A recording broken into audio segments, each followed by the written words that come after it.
Hi guys! So I wanted to do a video on the electric eel wheel. I received it about a month and a half ago, and I've given it a couple of test spins and put together some thoughts on like pros and cons. Also, I wanted to show what I received with my order and then do a really quick little demo to show you guys how it runs. So basically the electric eel wheel, I came across it while researching traveler-sized spinning wheels because I learned how to spin on an Ashford traditional, and it's a pretty bulky machine, pretty hard to store, not very transportable despite my efforts.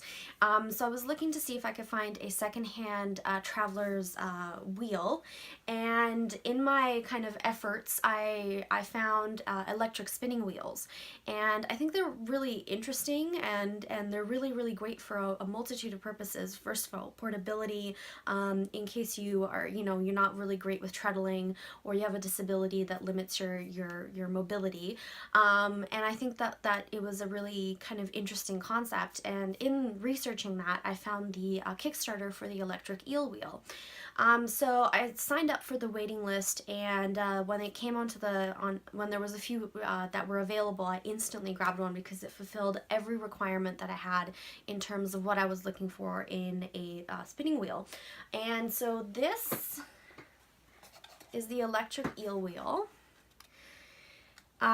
Basically, just to go over what I received in my order, this is the device fully assembled and everything was ready to go. Flyer was on, bobbin was on there already. Here's the adjuster for the speed. Here is the power input and the input for the foot pedal. The adjuster for the tension band and the drive band was already on there as well. And what else? Oh, the hook, little hook there, is included as well, and it attaches to the machine with really strong magnets, which I think is an excellent little detail because they're strong enough that you can do that and it won't fall off. So it's a pretty fantastic little detail that I love. You can see that the bottom over here, it pops open, so you can see the motor and the circuit board inside. That also attaches with magnets. It also comes with a traction pad. I haven't had the need to use this yet because it's got the little it's got the little feet underneath the machine that keep traction as well, so that's pretty decent. It comes with 3 bobbins, but I ordered 1 extra. You can see these are the bobbins that come with it.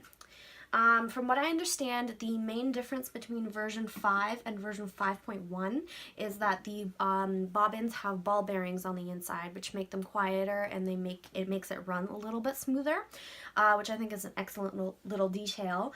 I can show you guys, this is an Ashford bobbin right here, so you can see the difference in size. You can see basically there's about ½ an inch in terms of height, and here is a little bit of difference as well. So this guy can fit a fairly decent amount more than the Ashford, which I think is pretty great. It comes with the power adapter, and the foot pedal is included in there as well.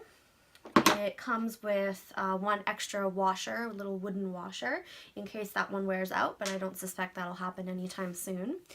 It comes with 2 of these guys. I've got one already on the machine I don't want to take off, but they're adjusters for the orifice in terms of the width of the input. Basically, for smaller or finer yarns, you want to go with something smaller, and then for the thicker one you can use this, or you can just use nothing and just go for it without anything in there.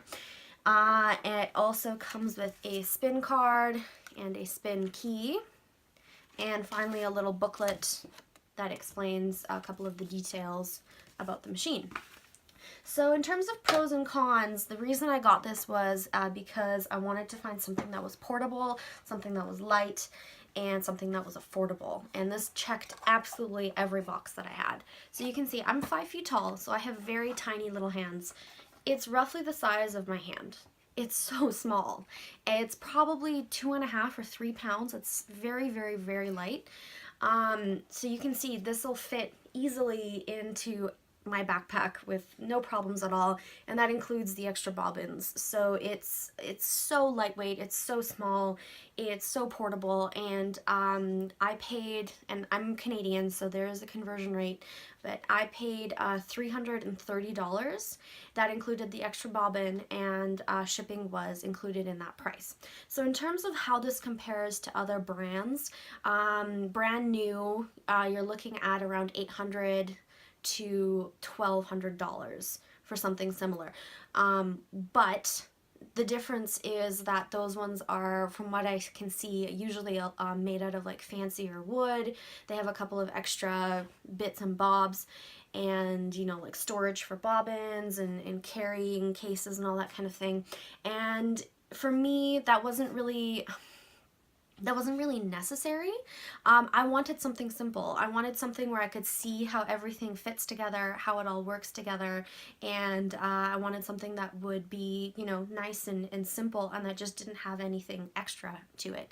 And as it turns out, that was a really great thing, because when I first received this machine, I had a little bit of trouble with what I thought was the motor, but as it turns out, it was actually the tension band was a little bit too tight, and it was restricting the movement to the flyer.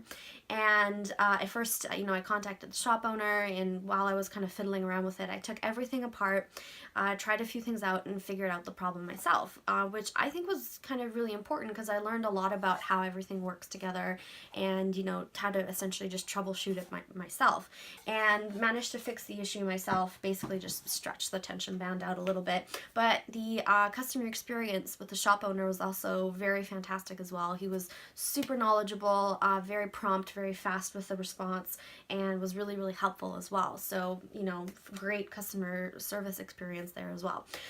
So in terms of cons, these aren't really an issue for me, but this is something I could see someone else saying. I could see someone saying that it's fairly, I wouldn't say flimsy, but I could see someone saying, okay, well, if you're an accident-prone person, that you don't want to drop this. But I mean, the same would go for any other kind of piece of machinery. So, yeah, you do sacrifice a little bit in terms of, this isn't as sturdy as one of the other ones that I found online, but that's not really a huge issue for me. So if that's a huge problem for you, if you're looking for something much sturdier, this might not be the thing for you. The other thing is volume. Obviously, with a regular spinning wheel, it's almost perfectly quiet, whereas this has the sound from the motor. In terms of the actual machine, there's really not a lot of noise that comes from the actual machine, but it all comes from the motor.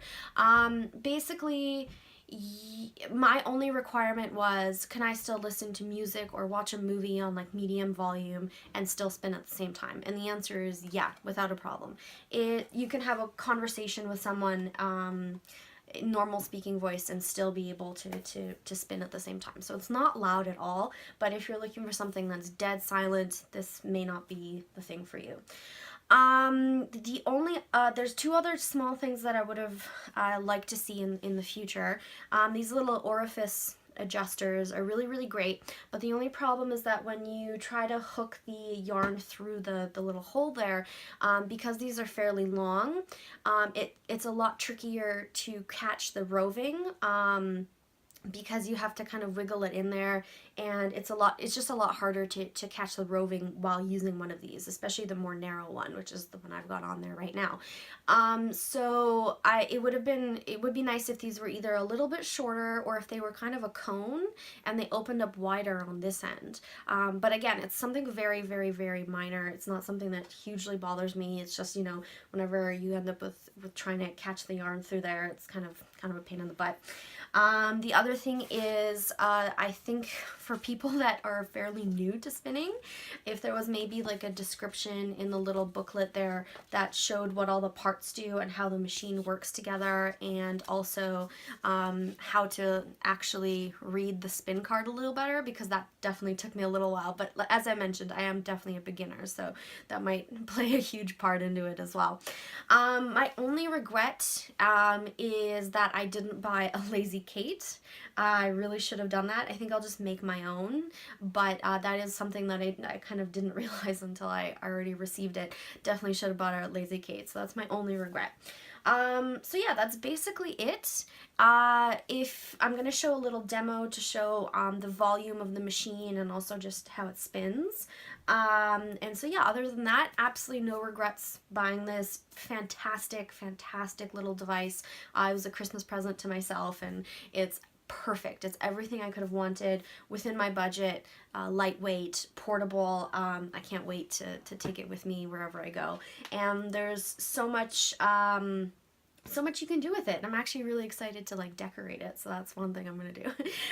So yeah, stick around for the demo and you can see how it runs.